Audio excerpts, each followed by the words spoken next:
Hello guys and welcome back. Today we're going to take a look at the Mezco 112 Collective Batman The Dark Knight Returns. So taking a look at the packaging, you got a nice box with a slip cover over it. It's like a clear, so it's got the Batman. You can see the lightning behind it. The words are in this nice foil. This is Batman. And then as you come to the bottom, this is the previews exclusive version, so I'll show you what that's about, which is different from the traditional retail version. And the DC logo, 112 Collective, and then when you flip it around to the back, give you some shots of the figure itself and some of the poses. Very cool.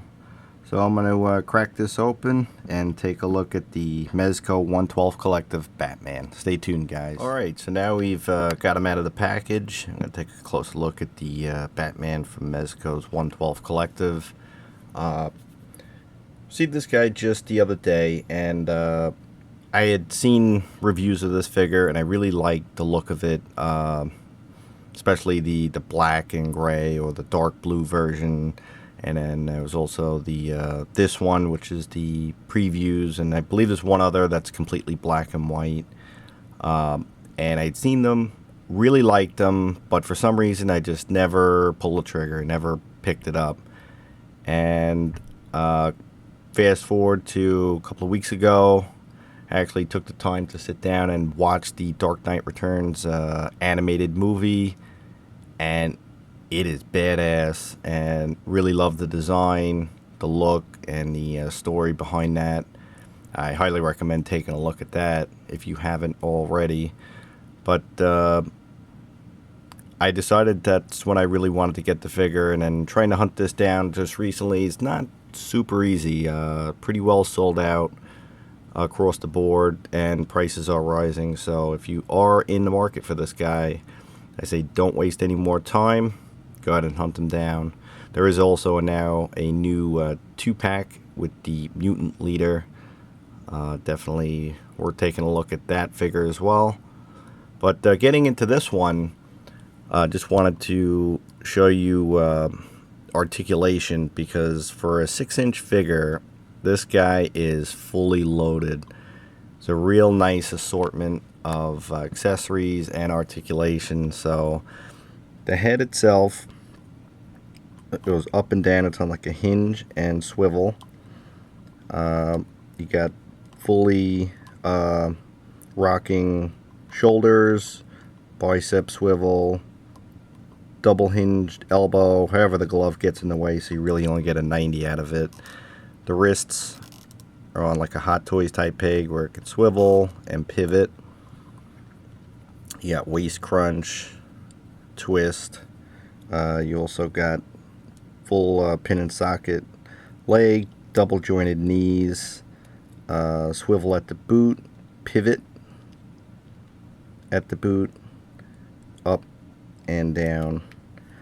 Might have missed a couple of points there, but he is pretty much fully articulated. Joints are tight but smooth. Very fun figure to pose around. So really like that about him. The costume itself that they've done, the material used is like a stretchy material, and it form fits, so you don't get really much wrinkling at all. You'd see it form fits around. As you move the figure, it doesn't get all bunched up.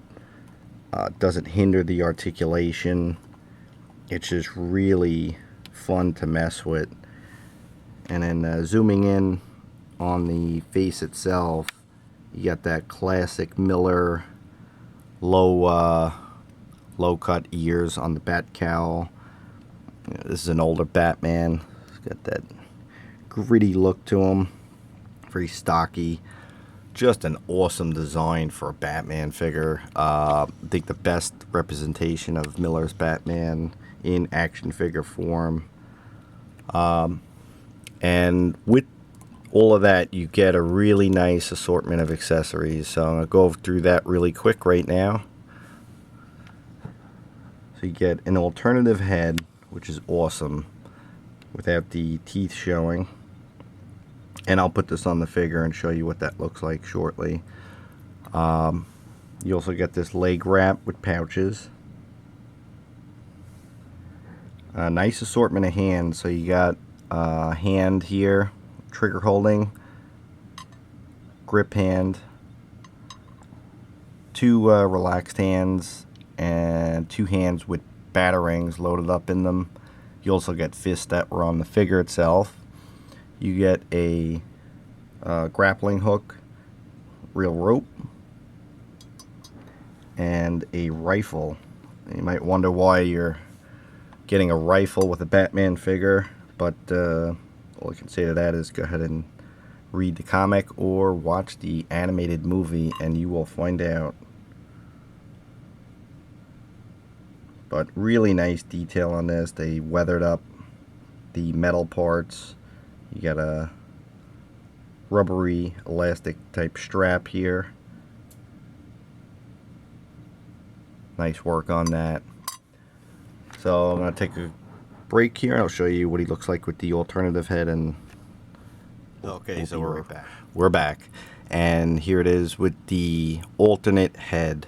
Again, excellent work here from Mezco. The sculpting is pretty well dead on to the look for Miller's Batman, The Dark Knight Returns.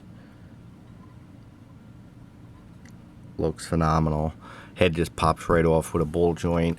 Another thing I'd like to show you is how easily it is to change the hands. It's really nice. As any of you that collect 6 scale figures, changing hands can be a little hairy.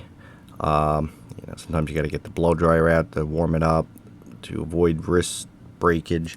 So anyway, just to show you, comes right off, and then the alternative hand pops right on. So it's super easy to swap out parts, which is really nice. I mean, that's just awesome. It just adds to that, you know, how fun they are to handle and mess with. Let's take a look at what he looks like holding the rifle. Pop that hand on. Great grip right there on the rifle, and the articulation, it's pretty easy to get him into a good rifle holding pose.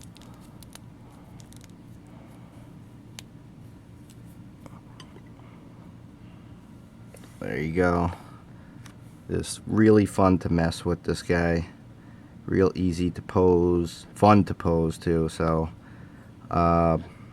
one of the other things I'd like to just point out, since I haven't talked about it yet, is the cape, which is an excellent cape. One of the best capes I've actually come across. It lays extremely well. You see how it flows. Really thin material, just flows wonderfully. You could bring it forward, give them that, you know, cloaked look quite easily. Throw it right over his shoulder. Anything you want to do with that. One of the reasons for it, aside from the excellent material that's used, is if you take a look on the interior of the cape, you got this weighted material on the pleats. So it just weights down the cape so it hangs extremely naturally. And one of the other things that they provide is this stand. It comes also with a peg hole, so you can just peg them onto the stand. However, I find he really stands extremely well. But you could pop the peg hole out and then put in this dynamic grabber stand and put him into, you know, something a little more dynamic.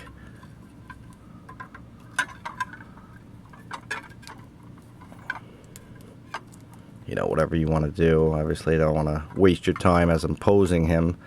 But the other thing is you get a clamp to pose the cape, a wired clamp. So I'll show you that in just a second. Okay, so you get something that looks a little bit like this. I didn't actually clamp it into place, but just to give you an idea what the what it looks like, they got these little clamps on here to where you can clamp it onto the end of the cape to pose it with these wires however you like. So I'll just remove the figure off here really quickly so you can get a look at what the mechanism looks like. So that's it. It's kind of cumbersome, not really a huge fan of it. It's nice that they included it, so if you wanted to do some classic jumping poses, you could do that, but not really my cup of tea.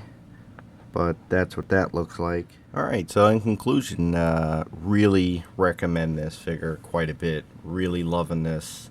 If you're a fan of Batman, and especially the Miller version, this is a must-have. And there are, like I said, multiple versions. You got to find the one that you like the best. However, this is the only one I could really find in stock at retail currently, and there's really it's a little bit of a hunt. You know, if you go to eBay, you're paying over, so you got to hunt around to see where you can get your hands on one of these. But I do recommend it. The figure is pretty awesome, and that's about all I could say about that. Thanks as always, guys, for watching. I want you to stay tuned. Next review coming up is my battle damaged RoboCop from Hot Toys. It's the single version, so if you want to take a look at that, stay tuned. That should be coming up shortly. As always, guys, thanks for watching, subscribing, and commenting. Till next time.